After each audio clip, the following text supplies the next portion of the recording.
Ora viva, muito boa tarde, estimado telespectador, com quem a esta altura entramos em contacto. Este é o programa Espaço Público, hoje terça-feira, a partir da cidade de Beira, a capital provincial de Sofala, na região centro de Moçambique. Para o efeito, comemora-se hoje o Dia Internacional das Florestas e propusemos-nos a refletir sobre este dia, olhando também para a exploração do recurso florestal a nível da província de Sofala. Temos aqui dois convidados, na verdade contávamos ter três convidados aqui, mas neste momento temos dois convidados.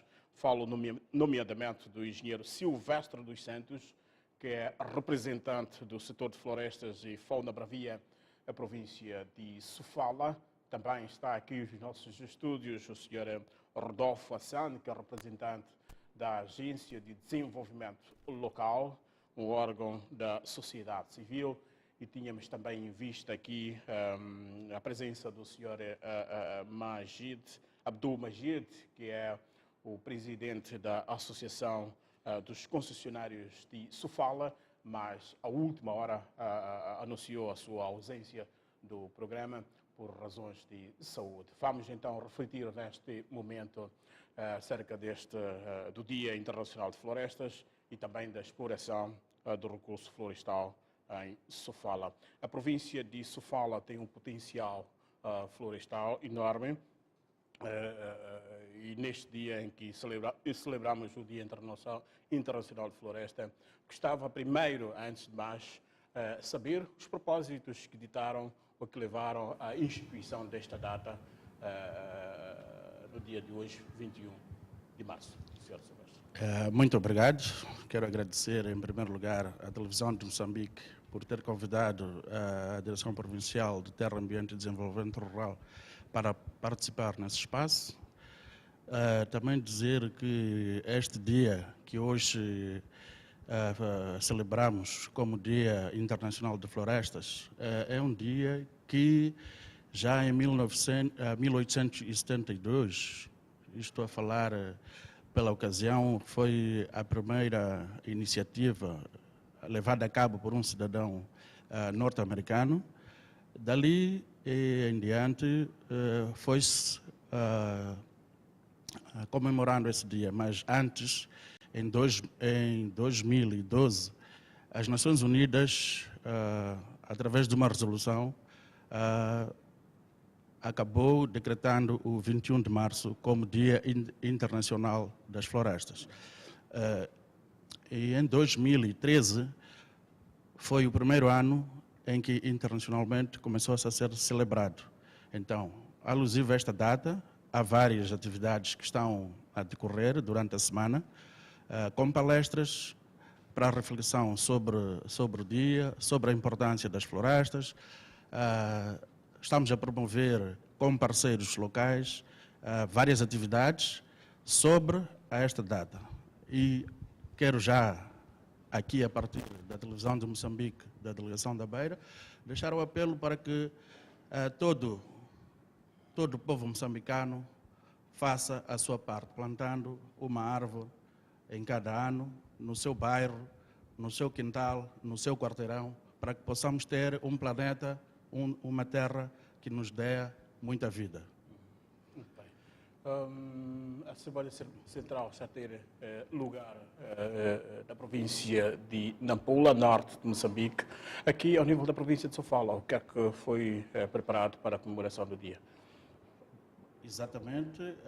As cerimônias centrais estão a decorrer em Nampula. Para a província de Sofala, o governo elaborou um programa que teve o início no seu dia 20 de março, que envolve atividades como sensibilização nas escolas, nos bairros, e temos vindo a trabalhar com o parceiro, que é representado, através dos clubes ambientais, em Nhangau, cá no distrito da Beira, que é o distrito da Beira, em todos os distritos, em pelo menos uma escola existe um clube ambiental. Então fazemos valer aquilo que são os objetivos do ambiente, sobretudo nesta data que hoje comemoramos, nós falamos sobre a importância da floresta, sobre a importância de ter uma floresta em vários locais, quer em sítios urbanos, vilas, escolas e por aí em diante. Promovendo também, promovendo esta atividade junto do setor privado, porque também são intervenientes importantes para que mantenham a floresta ativa e viva. Muito bem. Vou para Rodolfo Assane. O que é que ocorre quando celebramos hoje o dia 21 de março como Dia Internacional de Florestas? Boa tarde a todos. Primeiro agradecer em nome da Agência de Desenvolvimento Econômico Local de Sofala, ADEL, por este convite. E, de fato, nós nos identificamos com esta causa que o meu colega Silvestre acabou aqui de explanar. Nós fazemos parte deste grupo que está interessado, como ele bem disse, em garantir que as florestas, de fato, sejam uma mais-valia para aquilo que é o nosso cotidiano. E praticamente ele já disse tudo, talvez acrescentar, nós como a ADEL Sofala, logicamente recebemos o termo de referência que foi produzido pelo Ministério e através da DIPTADER tomamos conhecimento, como tem sido nos outros anos, que na verdade o Governo deixou espaço, dá-nos esta abertura como organizações da sociedade civil para podermos juntarmos aquilo que é o pensamento a nível nacional, e isto foi espalhado para todas as províncias e nós aderimos a este barco. E entre as várias atividades que são lá propostas, talvez dizer... O que é que tem estado a fazer a Agência de Desenvolvimento Local naquilo que é a preservação e conservação da floresta, por exemplo? Nós, como agência, na verdade, temos várias intervenções. Um dos pilares é a energia e desenvolvimento. E temos a componente da biomassa também que está dentro deste pacote. Então, quando nós falamos, por exemplo, da biomassa, acabamos essencialmente tocando as florestas, porque com o tempo nós temos notado que há uma mudança em termos de pensamento, porque quando se fala de biomassa ou de energia, muita gente não conseguia associar a energia às florestas, mas a floresta, podemos dizer que mais de 80% da população moçambicana, em termos de suas necessidades energéticas, vai buscar na floresta. Então, uma das grandes apostas da agência é trabalhar junto às comunidades, junto ao governo, tanto para melhorar as políticas e os métodos, as tecnologias que as pessoas, por exemplo, usam para confeccionar os seus alimentos, e para além de como confeccionar os seus alimentos, também como preservar esta floresta, como é que fazemos o plantio, quais são as técnicas para reflorestamento. Então, esta dizia que é uma das partes daquilo que é a intervenção da agência. Muito bem. A senhora Silvestre dos Santos, o que é que tem estado a fazer o setor para garantir a preservação e conservação da floresta? Bom, esta ação tem sido levada a cabo pelo setor, né, através da fiscalização, que é para não haver a exploração desenfreada, e também incutir dentro das comunidades o estabelecimento de florestas para que elas próprias possam ter benefício dessas florestas. É nesse sentido que o setor tem vindo a trabalhar, através também de produção de mudas, que são alocadas às escolas. Aos distritos nós temos viveiros locais que promovem a produção de mudas para fazer o plantio e reposição da floresta. É claro que com o setor privado, que também está nesta área de exploração de madeira, tem uma parte que é contribuir para repor o recurso que vem explorando. Então, para este efeito, existe um documento que o operador seguia nele, que é o plano de maneio. Pois. Então, dentro do plano de maneio, há uma especificação em que o operador vai explorando, mas sempre tem que repor para garantir a sustentabilidade da floresta. São 25, 26 operadores florestais ao nível da província de Sofala. Estão satisfeitos com aquilo que tem sido a exploração, o cumprimento do plano de maneio? Bom, satisfeitos estamos. É um desafio. E o setor tem estado fazendo aquilo que é a fiscalização dentro da via, por onde é escoado o produto, bem como nas áreas de corte. Isto para verificar qual é a norma ou o procedimento que o operador vai estabelecer dentro da sua área, para que não possa cortar aquilo que seja Permitido, não aquilo que é recomendado, permitido. Pois. né? Ou seja, aquilo que esteja abaixo do diâmetro, ele não pode cortar. Tem que deixar crescer para que a floresta ganhe uma maturidade até que se possa chegar a um diâmetro mínimo de corte que é adequado para a exploração. Muito bem. Houve uma iniciativa presidencial de um líder, uma floresta, um aluno, uma planta. A sociedade civil como é que acompanha? Estão também de lado a lado com esta iniciativa na perspectiva de que há uma necessidade de se repor o recurso que é explorado. Já há pouco tempo fazíamos menção que 80%, 90% das nossas necessidades em termos de energia vamos buscar na floresta.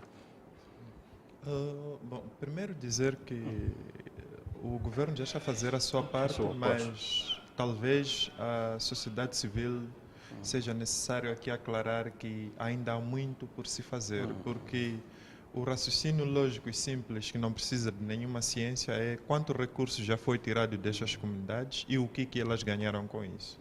Então, se nós entrarmos a 20, 60, 100 quilômetros, 400 por ali, vamos poder notar que as nossas comunidades continuam com índices de pobreza incríveis. E automaticamente podemos dizer que algo tem que ser feito para tirarmos essas pessoas dessa situação. É verdade que quando a gente traz iniciativas presidenciais como um líder em uma floresta, estamos a ir para um grupo de pessoas que talvez, na sua opinião, eles não percebam o que é que está a acontecer.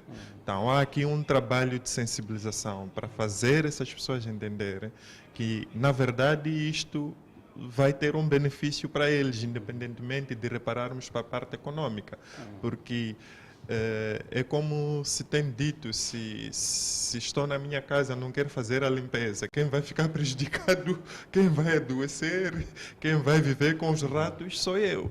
Então, esta mensagem eu acredito que a sociedade civil não está a levar como deve ser para aquilo que são as nossas comunidades, para estas, de fato, gradualmente começarem a perceber, primeiro, como lidar com a própria natureza, porque independentemente da iniciativa, não se justifica nas nossas comunidades as pessoas estarem a andar quilômetros e quilômetros à procura de lenha.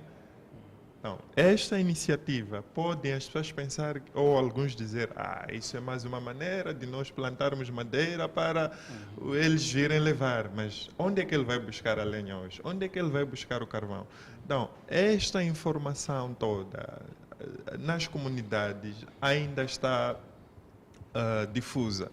Então, é aqui onde nós temos o nosso desafio de pegar iniciativas como estas e várias outras que nós temos conhecimentos e levar para as comunidades. Esse é o papel, acredito, das organizações que têm essas informações, têm informações científicas, têm capacidade, têm recursos. Então, acredito que aqui alguma coisa ainda pode ser melhorada, tanto do lado das organizações de sociedade civil como do governo, para levar aquele que é o utilizador final desses recursos a participar nisto como alguém que tem poder de planificar e intervir. Muito bem. Sofala tem um potencial florestal que ronda os 81 mil metros cúbicos ano, admissível. Mas antes eu gostava, o Ministério levou a cabo, o setor de florestas, o Ministério da Terra, Ambiente e Desenvolvimento Rural, onde está encaixado o setor de florestas e fauna bravia, levou neste mês de maio a cabo uma campanha denominada Operação Tronco. Quais os objetivos? Foram alcançados os objetivos? Vou para o Sr. Silvestre. Sim, muito obrigado. Essa fiscalização que ocorreu não só na província de Sofala, na zona centro e uma parte da zona norte, é uma atividade permanente e contínua. Então, primeiro dizer que visa a disciplinar o nosso operador. Né? É claro que há irregularidades, dentro dessas irregularidades, que são infrações, são penalizadas. Então, está-se a fazer ainda um trabalho todo que depois vai se culminar com aquilo que vão ser as orientações saídas deste trabalho que foi feito. Né? Eu acho que ainda está em curso, a TVM teve a oportunidade de participar, mas a fiscalização não só porque houve a Operação Tronco, Sofala sempre promove fiscalizações multissetoriais, que estão várias instituições. Então, a Operação Tronco apareceu, descobriu as suas irregularidades, aplicou as suas multas, fez as correções devidas, recomendou, mais medidas virão. Vamos aguardar até que muitos operadores estremeceram. O que é que fez estremecer os operadores?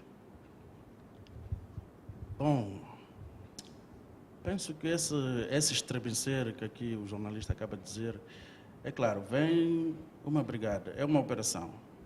Então, penso que o operador tem algo a esconder, mas aquele que não tem algo a esconder esteve à vontade, penso eu. Dali que foram descobertas aquelas 5 milhões de meticais de multa, 1.500 metros cúbicos de madeira apreendida. É muita coisa. Bom, muita coisa. O Estado vai arrecadar para os cofres, dali depois a planificação a nível do governo vai ditar para fazer o uso deste valor, mas aquilo que eu venho sempre dizendo, a fiscalização vai ser permanente e contínua. Vamos cerrar todas as vias possíveis para terminar com desmandos a nível do setor de florestas, sobretudo em Sofala, e o governo está empenhado nesta atividade de fiscalização, onde já frisei muito bem que há uma fiscalização multissetorial. Para além de só do setor participar, há uma iniciativa que é alargada às outras instituições. Vamos continuar a fazer, vamos apertar o cerco. Infrações são para ser punidas. Aquele que estiver a proceder segundo o que está estabelecido na lei vai continuar a operar. Né? Mas a madeira apreendida para onde é que vai? A madeira apreendida até este momento está a favor do Estado. Aguardamos por orientações superiores para depois dar prosseguimento com aquilo que foi feito pela Operação Tronco. Sociedade civil participou, não? Satisfeita? Como é que viu esta medida tomada pelo Governo Central? O colega Silvestre disse muito bem que a campanha, a fiscalização tem que ser permanente. Acho que é um pouco triste que parece que a gente funciona na base de campanhas. Por que é que não se fazia isso antes? Há várias questões que nós devemos colocar aqui que estamos a deixar de lado. Essa quantidade toda havia de sair do nosso porto aqui na província de Sofala. Que irregularidades? Alguma dessa madeira saiu de Tete até Sofala. Quantos postos passou? Então, em algum momento, nós não estamos a prestar atenção no verdadeiro problema. É como é que este produto chegou onde chegou? Qual é o estado onde este produto foi tirado? Então, estas questões que têm de facto a ver com as nossas florestas, as nossas comunidades, ninguém está a questionar. Estamos agora preocupados se vamos queimar ou se vamos construir carteiras. Mas nós estamos a falar das nossas florestas. Quem é que vai plantar estas quantidades todas que foram? Será que a pessoa que já violou todas essas leis tomou em consideração aquilo Grande que... parte da madeira tinha as irregularidades foram constatadas, algumas tinham a ver com dimensões abaixo daquilo que é recomendado, falta de documentos, enfim, pelo menos aquilo que reportamos aqui ao nível da província de Sofala. É nesse sentido que eu digo, nós estamos a colocar as questões concretas, porque se automaticamente nós já estamos a dizer que andou-se a cortar enormes quantidades de árvores que ainda não estão prontas, o impacto é maior ainda, porque mesmo se ele cortasse as árvores dentro daquilo que são as medidas normais, uma árvore é uma vida. Então, se nós abatemos uma árvore para colocar no mercado a troco de certa quantia monetária, o que se espera desta parte de trás? Aquilo que voltava a perguntar, este valor todo que nós estamos a falar, o verdadeiro dono deste dinheiro não é, digamos, entre aspas, o governo, são as comunidades lá onde esta árvore foi tirada. Como é que nós fazemos este feedback? Então, é ali onde nós sentimos que, ok, nós participamos, estamos informados, acreditamos que esta ação do governo provavelmente tenha sido resultado de esforços de alguns funcionários posicionados no lado do governo na fiscalização, mas acreditamos também que, em grande parte, é a própria sociedade civil, através dos órgãos de comunicação, que poucos aos poucos está alertando ao governo que as coisas têm que mudar. Mas o que parece não estar certo é parecer que nós estamos dependentes de campanhas e parece que não estamos a ver o verdadeiro problema aqui, que é de onde estes recursos saíram e para onde iam. Nós temos que estudar essa cadeia e ver quais são os verdadeiros problemas. Estes são os assuntos que temos que discutir. Senhor Silvestre, madeira com diâmetros abaixo do recomendado, falta de documentos, por exemplo, foram das grandes constatações que foram vistas. O operador não sabia que deveria juntar este e aquele documento. O que é que está aqui? Bom, o operador sabe. Um operador idôneo, ele deve ter a certeza, né, de que está a cortar aquilo que é permitido por lei. Né? O governo, através do regulamento de lei de floresta e fauna bravia, tem lá as especificações dos diâmetros mínimos de corte. Então, se ele, diria eu, por negócio ou por querer ganhar mais, ele acaba cortando o diâmetro mínimo, ele muito bem será descoberto, porque na especificação que ele está a fazer o transporte, há de aparecer, né, este diâmetro menor do que aquilo que é recomendado. E nós temos os postos de fiscalização no Dondo, em Chope, em Gorongosa e por aí em diante. Então, o fiscal tem a capacidade de ver, né, com o seu instrumento de trabalho, que o diâmetro que o operador está a transportar não é o recomendado. Então, aí é penalizado. Então, após a apreensão deste produto de diâmetro mínimo, se a madeira, né, for recomendável para a produção de carteira, é claro que há uma orientação a nível do governo para que se faça, né, o transporte desta madeira com diâmetro mínimo. Se for para fazer a carteira, vamos alocar a pessoas para fazer este produto. Né?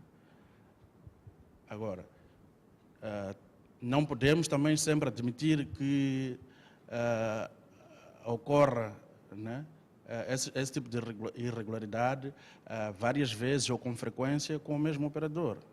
Então, aí vamos ter que tomar medidas. Porque a frequência com que dita, né, para que o mesmo operador seja encontrado com a mesma infração, este tem que ser, né, afastado do setor de exploração. Porque está a cometer a mesma falha, já foi chamado várias vezes a atenção, mas temos que tomar medidas sérias. Muito bem. Volto a si, engenheiro Silvestre. 8230 76 262, repito, 8230 76 262 é o número disponível. Estimado telespectador querente, pode interagir conosco aqui a partir deste momento. Esta é a linha disponível, como disse. Estamos a refletir sobre o Dia Internacional das Florestas e também a atividade que é exercida ao nível da província de Sofala neste setor. Já houve operadores afastados, inibidos, para que no ano seguinte não corte derivado a situações de irregularidades? Aqui na província... Estamos a falar 25, 26 operadores de concessão concessionários, por aí cerca de 50, quase 60 de licenças simples. Já ocorreu, né? Mas por motivo desta irregularidade, são poucos. Alguns foram advertidos e quero aqui afirmar que certos operadores, por incapacidade financeira, não digo por causa da irregularidade que vinham cometendo, acabam não pedindo a renovação da licença, né?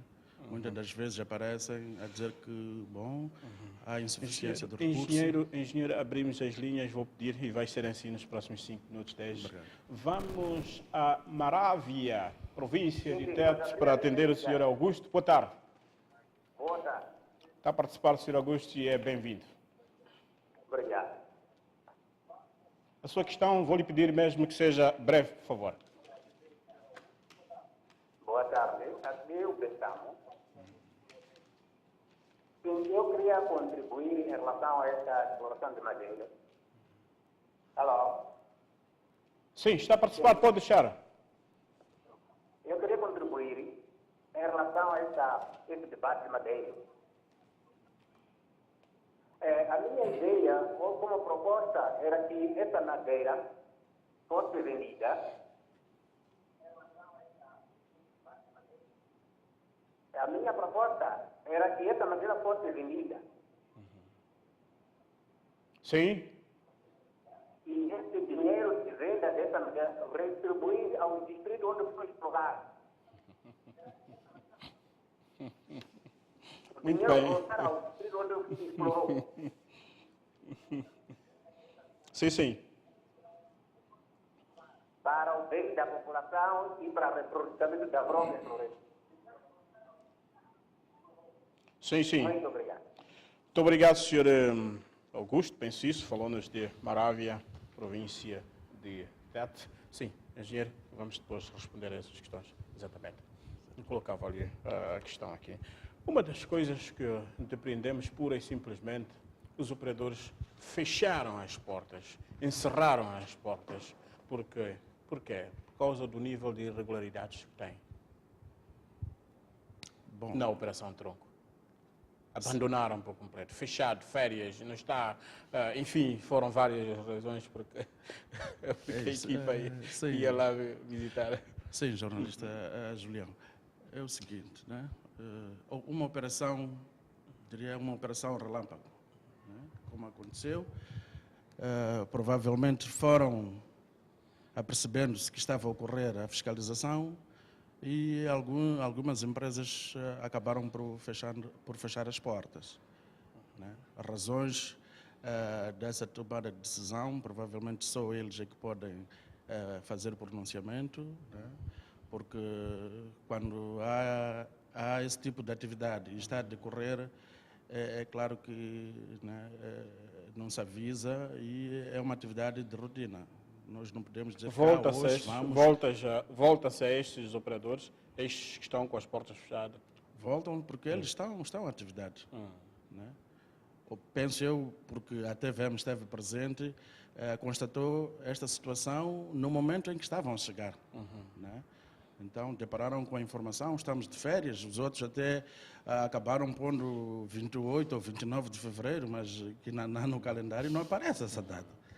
Então, isto aí é um bocado obscuro e é necessário, claro, que se reveja o que é que aconteceu, porque é que tomaram aquele tipo de atitude. Né? Rodolfo, está claro que a fiscalização deve ser persistente, deve continuar e deve ser persistente, porque reflete aqui muitas irregularidades no setor. Sim, eu acredito que estamos num bom caminho, mas melhor ainda seria se a comunidade sentisse, a sociedade sentisse como é que ela está a participar, porque da maneira como esta operação foi levada a cabo...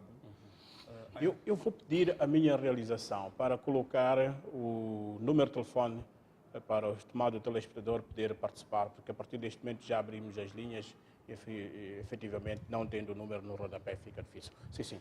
Não, eu dizia que, por exemplo,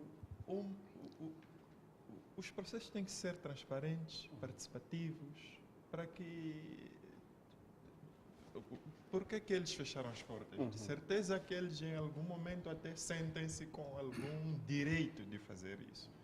Mas se nós tentássemos operar ou funcionar, acredito que é um desafio que o país tem, chegarmos a esses níveis, mas se nós estivéssemos operando nesses moldes, uma das mensagens que devia estar a ser transmitida agora é como é que a comunidade participou, por exemplo, em denúncias, porque não é possível que o governo tenha ido buscar essas informações em algum sítio que não seja na própria comunidade. Então, existe, a nossa legislação é clara que para quem faz denúncias há recompensas. Não precisamos dizer quem é que foi recompensado, mas podemos dizer que deste valor que nós estamos agora, a recompensa para a comunidade é X. Isto é que as pessoas precisam saber para poderem, na verdade, estarem abertas e, como o Silvestre disse, se essas fiscalizações são permanentes, há de haver mais interesse das pessoas, sabendo como é que devem participar, como é que podem participar. Agora, se nós trabalhamos para ser em campanhas, em circuitos fechados, vamos ter sempre essa situação em que talvez a próxima missão possa não ser bem sucedida como esta. Eu acho que não é isto que nós queremos. Nós queremos que as pessoas sintam que estão, de fato, a defender os seus direitos. Existem pessoas a quem elas podem recorrer para apresentar as suas dificuldades e terem o dito benefício ou recompensa desta intervenção, desta participação. Então, este é outro desafio que nós, como sociedade civil, temos. Nós temos que tentar levar aquilo que é a cidadania para os nossos cidadãos. Porque se nós vamos depender de operações como a Operação Tronco, não imagino qual será a nossa sustentabilidade para tal fiscalização. Muito bem. Eu volto à carga aqui mas antes recebo indicações de que temos um telespectador que nos fala de Malema, Nampula. Boa tarde, está a participar. Boa tarde. Muito boa tarde. Seu nome, por favor? Mahomet Hussein. Sim, sim. Sim, estou a gostar muito do programa. Só queria pegar um pequeno ponto. Não fazerem fugir os investidores. Estarem assim por cima, a toda hora, darem educação aos investidores e não fazer com que eles fujam com as inspeções e fiscalizações dessa forma, porque o país fica a perder quando é dessa forma. Nós não podemos só fazer as fiscalizações por prender a eles. Podemos estar todas as semanas, criar um grupo e estar lá a ensinar a eles, a educar a eles, para podermos ter investimentos e não fazer fugir as empresas que estão a investir. Foi esse ponto que eu queria botar. Muito obrigado pela sua participação, Sr. Mohamed. Coloco aqui a questão sobre não fazer fugir os investidores. É óbvio, a tendência não é esta, obviamente, mas também volto para responder a esta questão, vai responder juntamente a esta questão. Que tipo de trabalho tem sido feito com os operadores? Não basta ir puni-los, mas sensibilizá-los, educá-los e colocar as coisas no ponto, como se diz. Sim. Olhando para essa questão colocada aqui pelo telespectador do Malema, a fiscalização há de ser permanente. E dentro da fiscalização, que é permanente e contínua, há aconselhamentos, que é a fiscalização persuasiva. Né? Dizer ao operador dizer à empresa que é vocacionada à exportação quais são os procedimentos que se devem reger, né? Para que não caia no erro de, por exemplo, para o exportador, comprar um produto que não traga nenhum documento. Ele está a ser cúmplice. Né? Ele vai adquirir um produto, é florestal, ok? Está a negociar. Né? Essa é a primeira aspecto. Se ele está a negociar, mantenha seu fio de pensamento. Voltamos a Nampula para atender o senhor Jaime, que nos fala de Namutequiliwa, do bairro Namutequiliwa. Boa tarde, está a participar. Sim, eu estou a agradecer o programa e fico muito satisfeito quando, na verdade, está a se defender os nossos recursos. Mas também nós, a população, estamos a ficar interrogados. Estamos a ver quando serem tropeçadas as nossas madeiras, mas com alguns documentos, a dizendo que nós já tratamos de documentos, estão aqui, agora já chega mais outra equipe, vai a tropeçar a dizer que esses documentos não são legais. Agora nós ficamos preocupados. Onde passam esses documentos? Muito bem, perdemos, infelizmente, a comunicação com o senhor Jaime, que nos falava de Nampula, mas penso que deixou ficar. Sim, pode responder aos dois. A maior parte dos compradores ou das empresas exportadoras de madeira, eles compram o produto florestal com operadores florestais. Então, no ato da compra, ou no ato de negociação para a compra deste produto, ele tem que pedir a este vendedor todo o documento que acompanha o produto. Então, não pode, em momento algum, comprar o produto e ele ficar sem nenhum justificativo que depois de passar a equipa de fiscalização, ele diz, olha, eu não tenho, porque quem me vendeu o produto não me deixou com nenhum documento. É claro que ali, logo... Vamos atender o último telespectador, fala-nos do distrito de Marromeu, província de Sofala. Boa tarde, seu nome, por favor. Senhor... Boa tarde. Como está? Como está o programa? Sim. Boa tarde, está a participar. Eu tenho uma questão. Tem a ver com a sociedade civil. Tem a ver com a sociedade civil. Sim. Quando é que a sociedade civil entra? Vamos ver uma coisa que o caminhão de madeira está feito, por exemplo, do distrito de Marromeu para a província de Sofala. Então, quando é que a sociedade civil vai intervir, uma vez que tem lá os fiscalizadores que vão lá fazer a medição da madeira que se refere? Muito bem, ficou essencial. Quero saber quando é que a sociedade civil intervém, o momento. Sim, podemos, engenheiro Silvestre, este é o último telespectador, que é para darmos tempo a respostas. Sim. O exportador, ele tem que exigir toda a documentação que acompanha o produto. Ele compra madeira sem os documentos completos. Como é que compra? Bom, esta negociação, o governo não entra nesta parte, né? Porque ele, no ato, está com o operador a negociar para a compra do produto. Pois. A fiscalização, que é feita pelo governo, né? Aparece e exige, olha, tens o produto, onde é que estão os documentos, tens livre de recepção para o registro do produto, se nem isto tem, que faz depois com que nós possamos verificar, né, a entrada do produto e o registro nos estaleiros. Então, aqui o próprio exportador ou a empresa... Está na Zambésia, passa o primeiro posto de fiscalização, passa o segundo, passa o terceiro e chega no posto de balança. Chega até o posto da balança, sem nenhum documento. Claro que ali nós temos o colega da fiscalização, ele tem que atuar, por mais que seja uma irregularidade que os outros não terão visto, mas se ele verificou ali, se é que está esta irregularidade dentro do produto que ele está a transportar, tem que atuar. Muito bem. O senhor Jaime colocava a questão de estes valores têm que regressarem para lá onde... Realmente, o valor está no Estado. O distrito faz parte do governo de Moçambique. Né? Está enquadrado neste território grande e imenso, com esta imensidão do recurso florestal que se chama Moçambique. o dinheiro há de ir para lá. Agora está no cofre do Estado, né? É claro que o governo de Moçambique tem necessidades e dentro das necessidades vai planificar e o distrito será englobado nesta planificação que será integrada, né? Que depois vamos ouvir, provavelmente, na Assembleia da República. Na questão do senhor os valores do alocados senhor... a cada província, província para o distrito, distrito para a localidade, assim em diante. Na O questão dinheiro vai chegar. do senhor Mohamed, que falava-nos de Malema, fica claro que tem havido ações de educação aos operadores madeireiros. Exatamente. Tem sido feito esse trabalho?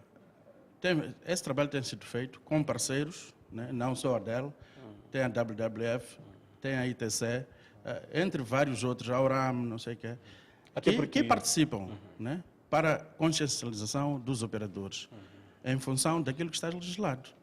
Muito bem. Agora, se o operador desvia-se daquilo que é procedimento dentro da lei, o governo, o Estado, não pode deixar passar.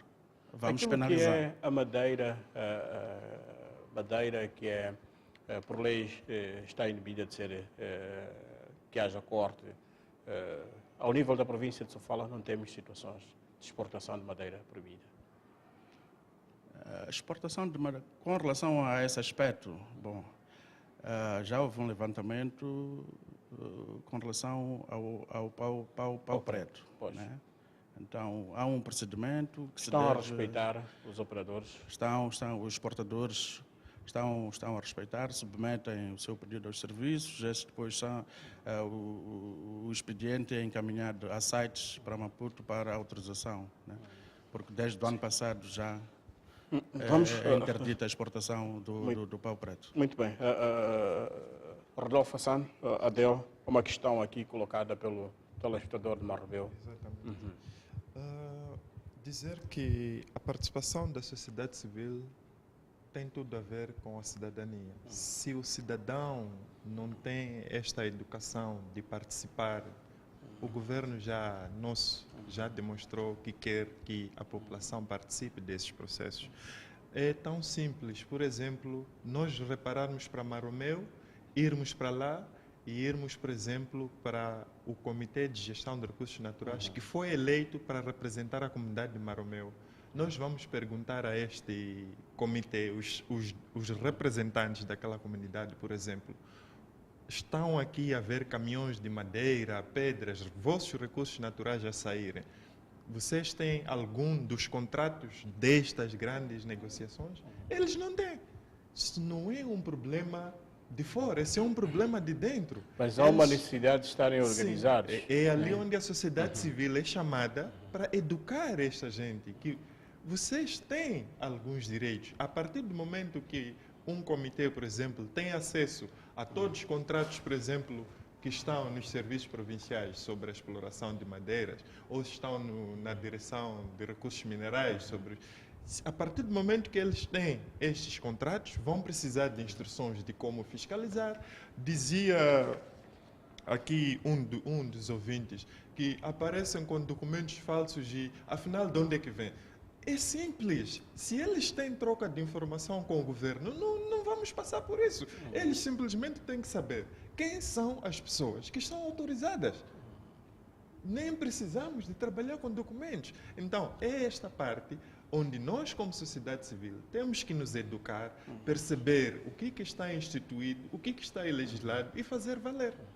Muito bem. Mais 2 minutos para podermos encerrar o programa. Uma questão que gostava também de colocar aqui ao engenheiro Silvestre é a questão do cumprimento dos planos de manejo. Até que ponto? Há 2 anos, em 2015, houve uma avaliação daquilo que é a atividade dos operadores florestais. Grande parte dos operadores florestais, os concessionários, não cumprem com aquilo que está.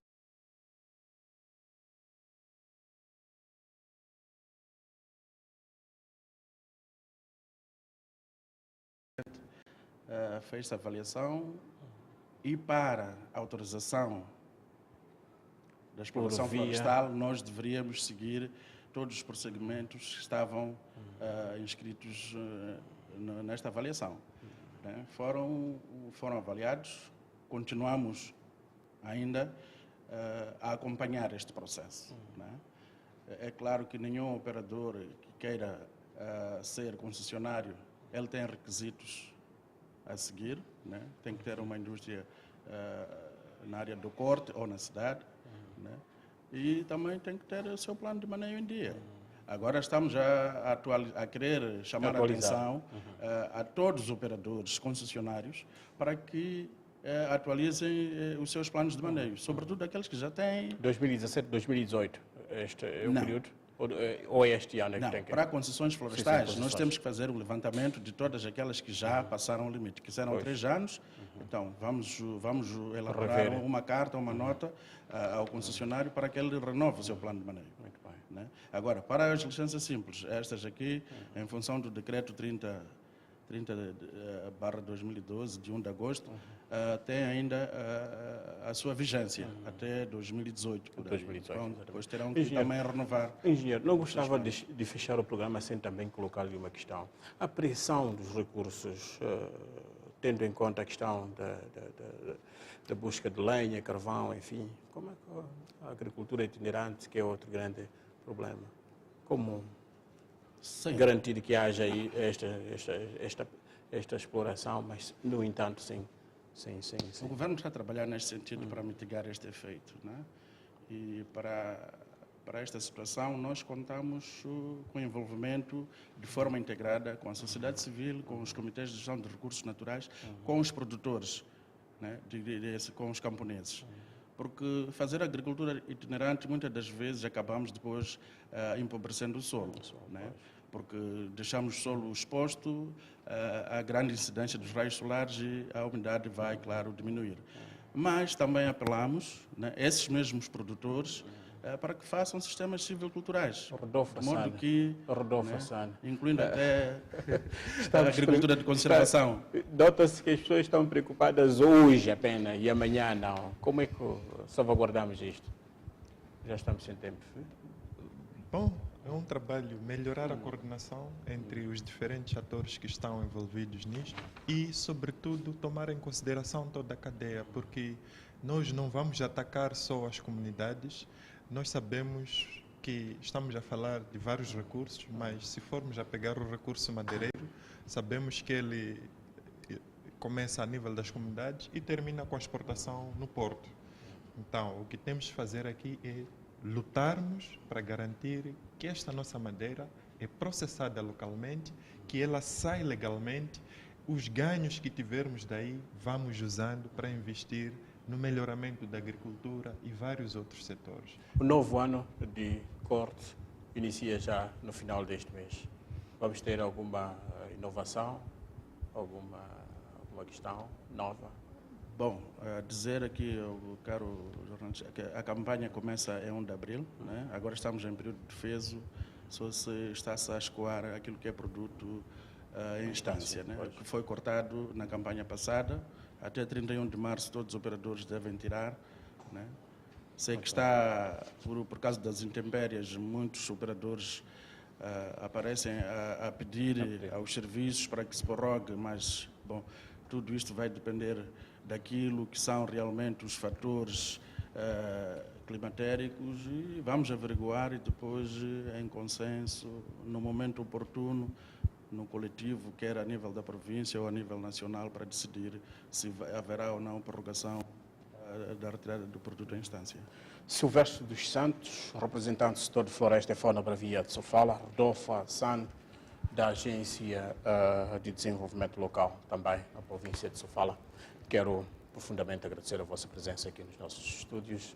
E assim, estimado telespectador que esteve do outro lado também a acompanhar este programa, ficam então os nossos agradecimentos e o reiterado convite para que continue ligado com a restante programação da televisão de Moçambique. Nós, obviamente, regressamos numa próxima oportunidade com outros temas em análise. Boa tarde e passe bem.